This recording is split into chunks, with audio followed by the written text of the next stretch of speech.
Your attention, masters, mistresses. All systems functional for the Everything Geek podcast. Hey, my name's Rich McDonald, and I played David Mason in Call of Duty Black Ops 2, and you're listening to Everything Geek podcast. Hey everybody. You're listening to Everything Geek podcast. Thanks for listening.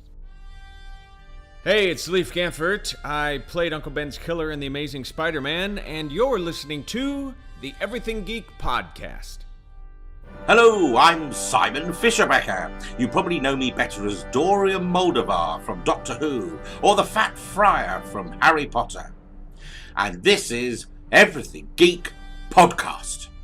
Face it, Tiger. You just hit the jackpot with the Everything Geek podcast.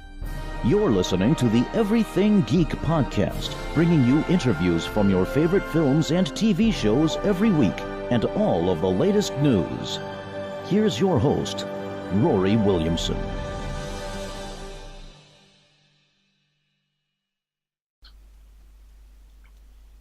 Hello everyone, you're listening to the Everything Geek podcast. I'm your host Rory, and joining me today is a very special guest. We have Alex Hernandez, best known for playing David Garcia in the Walking Dead Telltale Game, Lincoln Clay in Mafia III, Eli Knable in Batman the Telltale Series, Owen Boyd in Unreal, Isaac Ochoa and Chango in Hemlock Grove, Roberto and Millie in the Lords and Manuel in Black Box. How are you today, sir? I'm doing great, man. How about yourself? Very good, thanks. It's a pleasure to have you on the show today. Yeah, man, I'm happy to be here. So getting right into my question to you, Alex, can you tell me how you got into acting originally? I started off in high school in theater. I went to a very academically oriented high school, and we all had to choose a sixth subject, which is sort of like what you major in college. So you could choose like a second language, a second math, law, all kinds of things. And I knew that I was going to be taking a bunch of really difficult courses, and I had never tried acting before, really, except like in kindergarten when you do the, like the school play. And I was like, I'd like to have some fun while I'm in this rigorous course load, and acting seems easy. Like, just get up and play pretend, and they're girls, and it sounds great. And so I did. I chose drama, and I went in, and it was fun, but I didn't really care. I wasn't passionate about it or anything like that. It was just fun.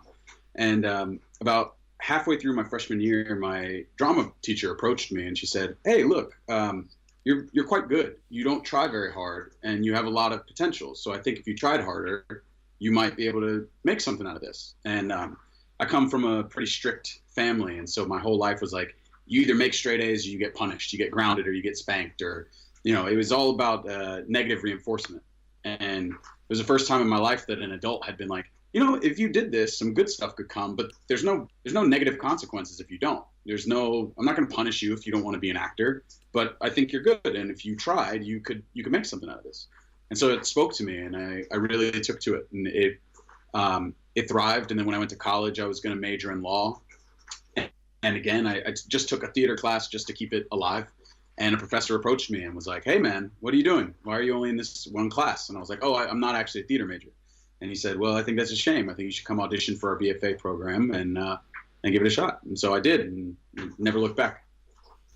That's really interesting, because it was kind of a part of your life for quite a long time, but you didn't look at it as a major part of your life. Like, you were thinking about going into other things or trying to, but like acting was there, and it ended up just being that life pushed you in that direction. Yeah. And it was sort of, I found a hobby, that I really enjoyed. And for whatever reason, the people in my life and the signs from the universe kept being like, don't make it a hobby, make it this is your calling, this is your vocation. And so I followed those signs, and it's worked out so far. So. Yeah, of course. And I have to say, I mean, you mentioned the fact that there were girls in the class, and, I think that's a good encouragement for anyone. Yeah, come on. That's what makes the world go round. It's like, that's why we fight wars, to impress ladies, all right? There's no, like, I've got this much oil. Why do you want all the oil? So that you can have the money. Why do you want the money? So you can impress a girl. That's across the board. Yeah, that's very true. Can you tell me how you were originally cast as David in The Walking Dead? Yeah, so actually, it started off as a normal audition, just submitting myself, for a project. And they had actually heard my work in Mafia 3, which had come out almost right before they started casting. So it was sort of all at the same time. And actually, I initially auditioned for Javier as opposed to David. And they had heard me in Mafia. They liked my voice, but they thought I sounded too old. And so they came back like maybe a month later, and they said, hey, would you be interested in this other role? Still quite a large role, but, it's not the lead. And I was like, yeah, of course. I just like doing good work. I don't care what it is. And I really love Telltale. I think they do a really good job of storytelling through games. And so I was like, yeah, let me read for it and see what's up. And I did. And of course, it was a better fit, a sort of stronger, more masculine energy, which is naturally what I'm carrying around. And I think because they had just heard me in Mafia, where my voice is pitched even lower than it normally is, they weren't willing to hear me as like an 18-year-old, 20-year-old like Javi is, right? Even though I can pitch my voice up and have that sort of quality. It's just they had in their mind from Mafia, like, no, he has this resonance and this depth, and therefore he's older. And and then when I auditioned for David, they were like, oh, shit, this is perfect. And Jeff actually played Danny in Mafia. And so I'd known Jeff from doing mocap with him. And I was like, they had initially cast another actor in the role of Javi. And I was working with this guy as David and him as Javi. And a couple months went by, and honestly, I don't have any juicy gossip. I don't know why. They decided to replace him, and then they replaced him with Jeff. And I was like, oh, my buddy Jeff, yes! It was awesome. It was kind of cool. We went from playing really good friends to being brothers. Which is fun. It's really interesting. It's almost like life, throwing coincidences or coming full circle in a way, like... Yeah. There's always loops, There's all these things that starts in one place and it'll come back. And I have no worry that it'll come back again in another way, Yeah. Like, not just with him. Like, I'll see all of this will come full circle all the time, which is lovely. I like that. Yeah, absolutely. Were you a fan of the game or the Walking Dead franchise as a whole before your casting?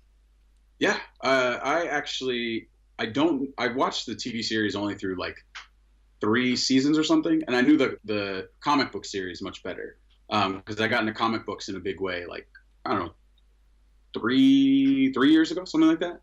And that was one of the first, because I don't like buying single issues. I like buying like hardcover. I want like 30 issues because it's just, I'm going to rip through it. We all binge watch stuff. I binge read. And so I was like, I need 300 pages to rip through. I can't get like 10. That doesn't do it for me.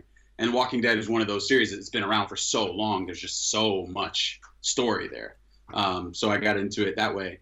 And I hadn't played the Telltale version of it until I booked the job. And they do such a good job of putting the narrative in the player's hands. And like truly your personality ends up influencing the way you intake the story. Because like if you choose to make Javier an asshole, or Clementine, back when she was the protagonist, an asshole, like you get a different feel of all the other people in the world, which I think is weirdly reflective of actual life. Like, if you walk around in the world negatively, people are going to respond negatively. So you think the whole world is full of all these people who are out to get you. And if you walk through it with a little more optimism or at least open-mindedness, the world responds in kind. So suddenly you're like, oh, so if I don't chastise you for stealing that gas, then you become my ally. But if I get in your face and I yell at you about it, then our relationship is fractured and it's over. Or if I've done X, Y, Z in episode 1, then by episode 3, you're dead.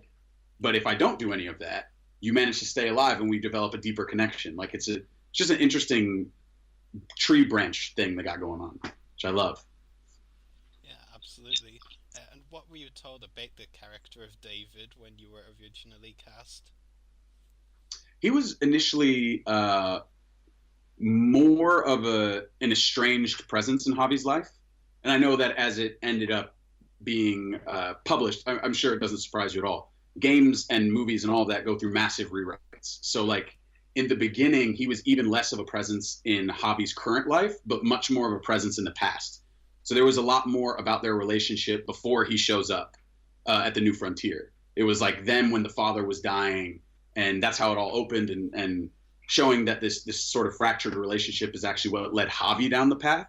And then David still came back, but was not as integral a character later. He was an integral character in the beginning. So what they were telling me is they were mostly talking about the relationship before the apocalypse and what life was like for them, how there was this older brother soldier figure who is sort of like a second father to Javi, and then how that influences Javi to go on his own journey. And then as it became clear, they were like, actually, the way they put it to me is they were like, it's a combination of what you're bringing to the character and just us as writers rewriting a story and figuring out what works and what doesn't. And actually, we'd kind of like you to become a little bit of like a villain and then turn into a hero, like of the whole thing. And I was like, what? I don't understand. And then there was another rewrite where it was less that idea. So as opposed to the Doctor and that sort of whole secret society of what they're trying to do under the guise of the New Frontier, like David was going to be the one responsible for that sort of evil shift in the group. And then they decided, actually, that brings him too far in a villain direction. So we'll create these other characters that will fill that void so that story can still happen, but then David can be redeemed later. Because it's not as interesting if you see him as being like the really asshole-ish, strict older brother, and then he ends up being the villain. There's no growth there. But if you make it seem like he's a real hard ass, he's all these things, he has this relationship with his wife that isn't great, but then somehow by the end he's learned and he's grown and he's changed and sacrifices himself for the group, then that makes that character redemptive and his relationship with Javi more interesting because he's not just the antagonist the whole time. Yeah, that does make a lot of sense because, like, you know, one of the things that was kind of like that I wasn't completely satisfied with this season per se was like there wasn't a real villain, if that makes sense. Like the villains that ended up being, you know, the actual villains, like weren't in it for very long, if that makes sense. Like there wasn't a lot of screen time for them. Yeah, it's almost like a Deus Ex Machina in a way. And I think something that I appreciate about Telltale and their willingness to try is, as you just said, you weren't satisfied by it. There'll be some people who will be more satisfied by it, but at the end, it's all an experiment, right? And I appreciate that about them, is that they're willing to be like, we've already told a story where there's a clear-cut villain. So what happens if we do one where there's not, and they're there for a second and then they're gone, right? And maybe it doesn't work. And we as a writer's room will then learn from that. I really have a lot of respect for the way that they work because I have a feeling that they'll intake all that information and then decide for themselves, like, okay, was that satisfying to us as to whether or not there's a clear one or not? Or this Deus Ex Machina thing, is that more interesting because suddenly we can redeem the people that we care about? Because sometimes writing is a matter of convenience of like, if we do this, then David becomes a throwaway character and we've invested a lot of emotional energy in that guy. So do we want his end to just be like, yeah, you were the villain all along, I knew it, you suck, bye? Or do you find a way to redeem him, even if it's through these like sort of straw man characters that end up dying immediately? Yeah, I completely agree. Like, one of the things you said there is like that they try, and that's sometimes the most important thing because, you know, some writers would like just be like, well, this was our original idea, even if we're not completely satisfied, let's just go with it anyway. Whereas, you know, they actually, the Telltale writers, you know, they wanted to change it up, and like that, you know, fair play. It's always a bit risky sometimes to change it up like that, but it's better to at least try than just go ahead in any case. Totally. And they're lucky that, you know, they're not like 2K or like a massive conglomerate company, but they have enough titles where like if they end up, for lack of a better word, like fucking up the Walking Dead franchise for an episode and everyone is like, that was so unsatisfying, I hate it. Well, they still have Game of Thrones, they still have Batman, they still have Minecraft, they still have all these other branches where you'll probably be like, all right, I don't like that story anymore, but I'll keep trying these other ones. And I think they're taking advantage of that fact by experimenting, which is like, that's all I can ask for. I want you to try different stuff. I don't want the same thing every time. I want something that reminds me of the first version of the game. Like if I picked up the new God of War game and it was exactly the same as the first one, there'd be something nostalgic, but I would be disappointed because I'd be like, I played that game. I played that game 10 years ago, 3 systems ago. I want what can you do now? Like what's different about now that still keeps the essence of that game, you know? Yeah, absolutely. And what was the character of David that drew you to the character right away? I think it was the fact he's so complicated. We would joke, Jeff and I would joke a lot where Jeff was like, man, Javi's just this like simple dude, nice guy, always trying to do the right thing. And you get to have all the fun. And I was like, that's not true. It's not true at all, obviously. But there was a feeling of, there's a lot of depth to this guy. He's a really hurt person who just doesn't know how to deal with it well. And so that manifests in his relationship with his brother, his relationship with his wife, with his kids. Like he's a screwed up person who doesn't know how to deal with the world. And I'm way more attracted to people who are complicated than people who are simple. And so that's immediately I was like, there's something in this that I'm drawn to personally. Yeah, that makes a lot of sense. I mean, it's just kind of sad in a way, because, you know, he's not, as we said before, he's not a bad person, but, like, he just doesn't know how to deal with things, basically, and the fact that they're in the middle of a zombie apocalypse just really shows that even more. Yeah. And because all of his stuff is heightened, right? Like, his survival sense is heightened. He's a soldier. He knows how to get through something like this, but there's a whole emotional component that he's completely unprepared to deal with. So he's like, let me throw all of my energy into, like, not just me surviving, but helping run a group, keeping a community alive, doing all these things. And then all of a sudden his emotional past literally shows up on his doorstep. And he's like, oh, fuck. All right, I'll keep you alive because that's me. I'm survival man. But I don't want to have to deal with this fractured marriage and my weird relationship with my brother and my kids here now. I'm like, what does that mean? Like, because I thought all of you were dead and I thought I could basically just bury any sort of emotional sensitivity or honesty or complication with you. And now I can just survive. And now that's not the case, which I thought was cool. Absolutely. And what do you do to get into his character? Something I like about when you've truly crafted a character and acting in general is, like, to me, it's like a track. Like, my mind goes on another track. Like with you, I can be really polite and patient and open because there's a certain, like, relationship here, right? You're the interviewer, I'm the interviewee, and I know what that is. When I play a character, it's almost like picking up my brain and putting it on that guy. So some of it's a voice and some of it's like the posture with which you carry yourself. But I find that it's not like I need to prep and do all this work for it. It's just like, as soon as I see the page, the words on the page and the name, my brain just kind of goes, I'm like, yeah. It's a really interesting answer. What are the similarities that you see between yourself and David, if any? A vulnerability to emotion, like the quickness to react. I'm a pretty reactionary person. I've worked a lot on it and meditated a lot on it, but at my core, I am that. Otherwise, some of the fun of playing David was, like, he sort of represents all of the things in myself that I have tried to work through. That sort of constant need to survive at the expense of emotion, that not being able to deal with the world. These are all things that I feel like I've known in my past and that I have spent most of my life getting through and to various degrees having success. So in fact, he reminds me a lot of who I was, not so much of who I am. And of course, like, the final episode was really interesting of season 3 because, you know, there were multiple endings. How did you react when you read the script for the season 3 finale episode and read about the endings? So the interesting thing about how you record these scripts is it's the tree branch thing. So you don't record each branch linearly. You record, like, each moment, all the possibilities of each moment. And so basically I'd, like, read every possible narrative and then got to the end, and then there's, like, 3 or 4 endings that you read all at once. And so I was like, wait, what? Is he not? Is it what? What's going on? What's happening?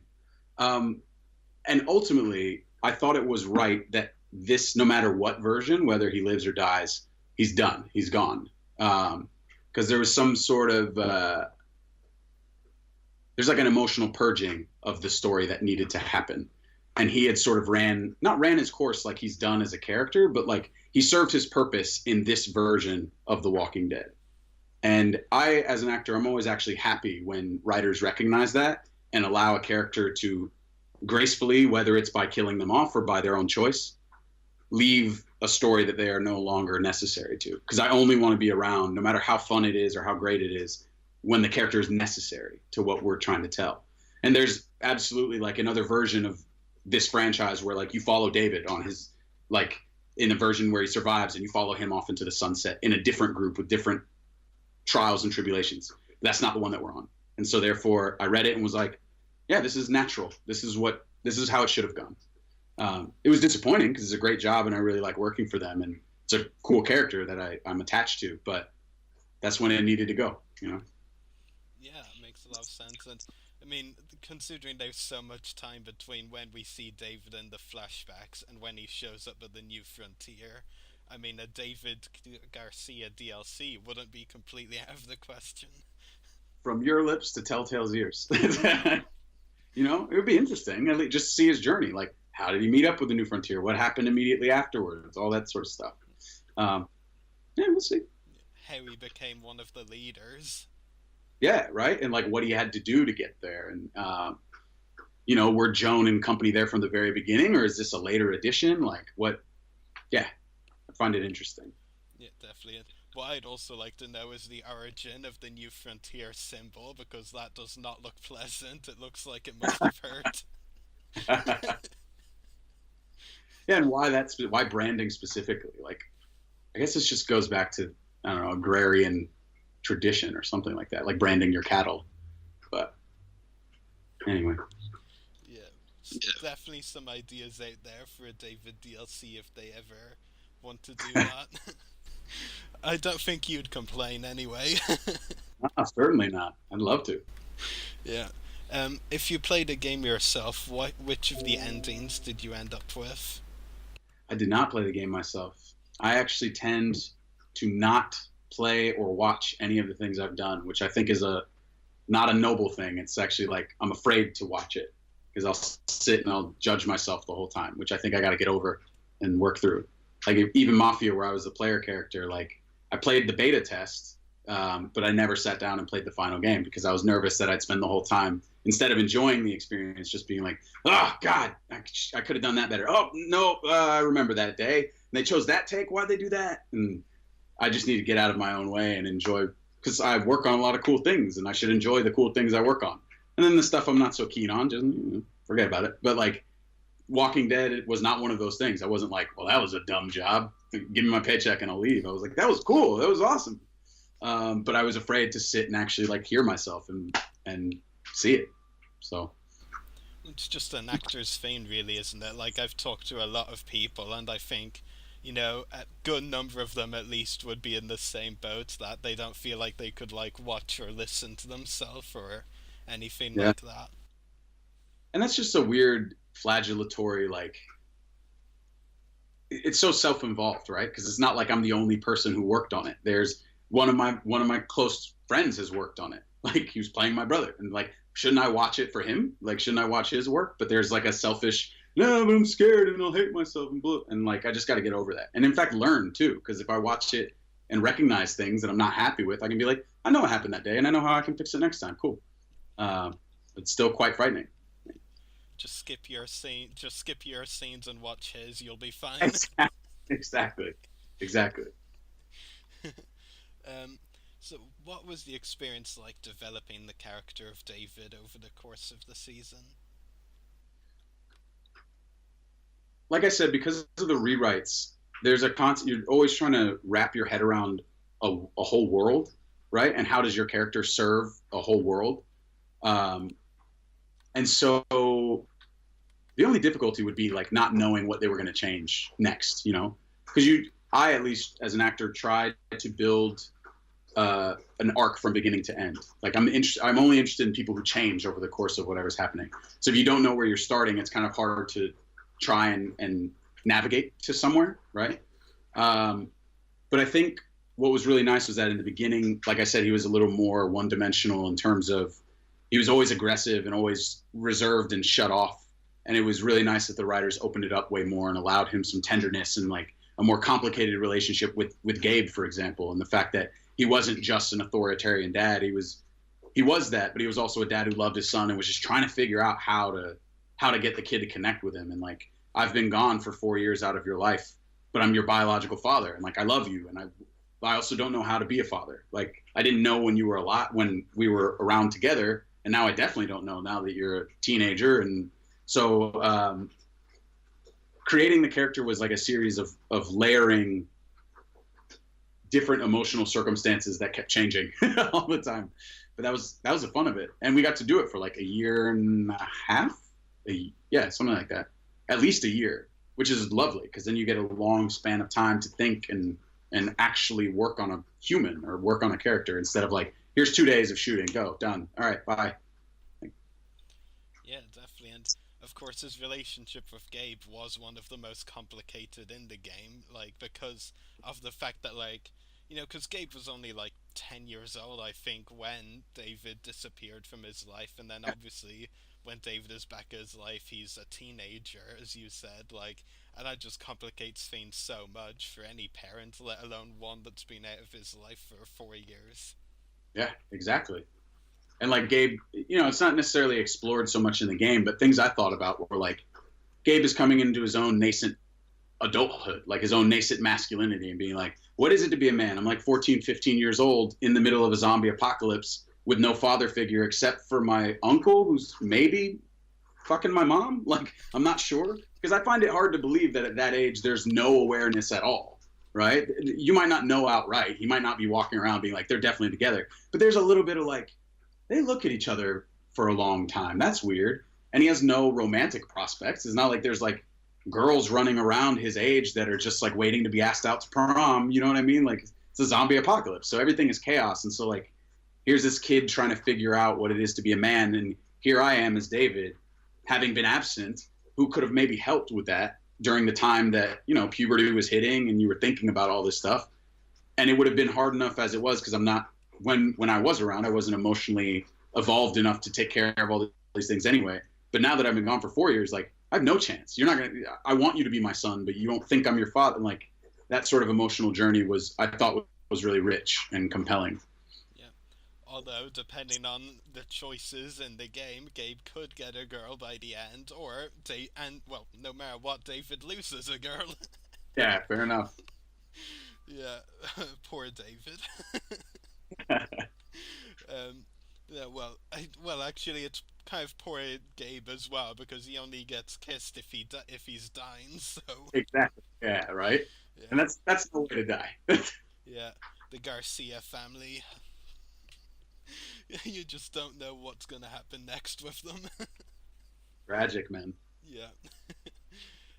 What are your favorite memories from your time working on The Walking Dead?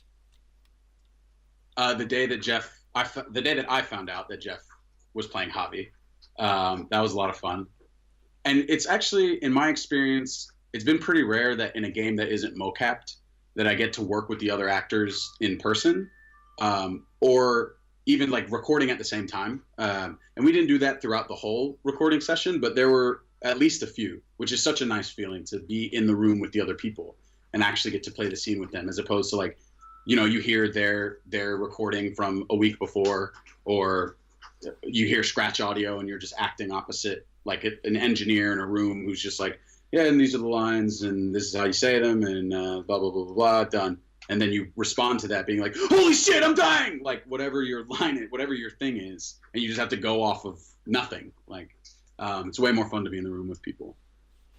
And what was the experience like playing Lincoln Clay in Mafia 3? It was pretty great, man. You get free hats, which is cool. Mocap is a whole different experience than just doing audio, doing voiceover for a character, because one, they do such a beautiful job rendering it. Like for me in particular, Lincoln looks so much like me, except 6'4", and like everything I wish I was. And it's a lot like shooting a movie mixed with a theater rehearsal, because you're just in this giant warehouse with all these infrared cameras. There's 244 cameras in the ceiling, 4 normal cameras on the floor, and you're acting everything full out, but with like theater props. And all the sets are built out of wood and steel piping, because the infrared cameras have to be able to see through everything. So it's not like if you're in a car, you don't just like get a car and put it in the stage. You build a car out of metal pipes so that the infrared cameras can still pick up all the sensors that are on your suit. But you know, you act everything full out. And for me, that process was like three years long, I think, in total of mocapping it. And then there was another about year of doing DLCs, both mocap and voice record, because at one point I was in Vancouver while they were doing a bunch of that. So I was just doing the voiceover for it. But it was such a cool experience. I loved it. It's really incredible, though. I mean, it just shows how much care and how much time is like put into those games, because that's 4 years of your life. Yeah. And I mean, the engineers and the designers are even longer. Like, as soon as Mafia 2 came out, they took, a month off to celebrate and be like, all right, we've been working for the last 7 years. And then they come back and they start on the third. And like they started in 2000, I want to say 2010. Don't quote me on it, but I think it was like 2010. And then the game came out in 2016. So they worked on it for 6 years, and 9 to 5 full time, every day, every hour, like cranking it out. I have mad respect for the people who make these games because it's a labor of love, really. There's a lot of money in it, but it truly is like you're like birthing a child for 6 years. It takes forever. Yeah, definitely. My final question for you, Alex, do you have any upcoming acting roles or any other projects that you would like to talk about? Yeah, I mean, you mentioned a couple of them in the beginning. I did the show called Unreal, which just finished airing. The season finale of the third season would have been, I think, either last week or the week before, which was a show about reality television and the chaos that happens behind the scenes and how it's orchestrated and manipulated and how the producers create narratives out of nothing. And that was a lot of fun. I'm in the entirety of season 3. And then in the summer, I just finished shooting a Western for AMC called The Sun, like my son, not the sun in the sky, but my son. And Pierce Brosnan plays this oil magnate who, at the turn of the 20th century, who owns a big ranch in Texas and then finds oil on his property and basically then goes to war with all the other ranchers around him for their property because they also have oil. And it's an incredible story about like what it is to build industry in America. What's the price of power and of riches, really, and ancestry and legacy and like what we leave behind. It's pretty cool. So I'm in the second season of that, which will drop sometime this summer. We don't know yet. It's very cool, and Pierce Brosnan is actually my favorite James Bond. So that's really cool Yeah. that you got to work with him. Yeah, man, he's a cool dude. I actually, between Hemlock Grove and The Sun, I got to like round out GoldenEye because I got to work with James Bond and I got to work with Zenyatta, which is awesome. Yeah, that's really cool. And I also have to say, I'm very glad that you said it was the sun that we see in this, not the sun that we see in the sky, but Kid, because my first thought was sun in the sky. Yeah, right? Yeah, so I'm really glad you mentioned that right away. It's clearing it up. Yeah, so that's all of my questions for you today, Alex. It's been a pleasure talking to you on the show. Cool, man, Rory. Thank you for having me, bud. Hopefully we can talk again sometime. Yeah, man, anytime. So I'll look forward to talking to you again soon. Thanks again for joining us and take care. Bye.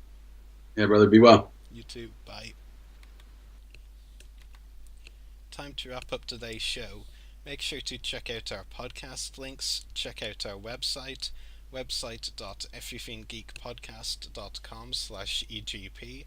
Check out our Facebook page, www.facebook.com/everythinggeekpodcast. Check out our YouTube channel, www.youtube.com/user/everythinggeekcast. Check us out on Twitter, twitter.com/everythinggeekp. Check us out on Instagram, instagram.com/official@everythinggeekpodcast. Check out our Mixcloud profile, www.mixcloud.com/everythinggeekpodcast. Email us at the following email, everythinggeekpodcast@gmail.com. Check out our companion podcast, Everything Geek Comiccast, www.facebook.com/everythinggeekcomiccast. Make sure to check out the host's YouTube channels. Mine is www.youtube.com/user/Septus Destroyers. Check out Alex Hernandez on Instagram, www.instagram.com/alexandhern, and check out channel 1138 where we broadcast live from, www.channel1138.com. Geeks out, everyone. Man, it was such a cool experience because when the season started, Kate looks completely different. They were using a different model for Kate. At one point, she was actually a blonde. Maybe he's a little, maybe he's a little braver than I am, or more sarcastic, or whatever. And so you're dialing these things up. I think before my sessions, I would always take a minute to remember, where we had been in the story. And part of the ways that we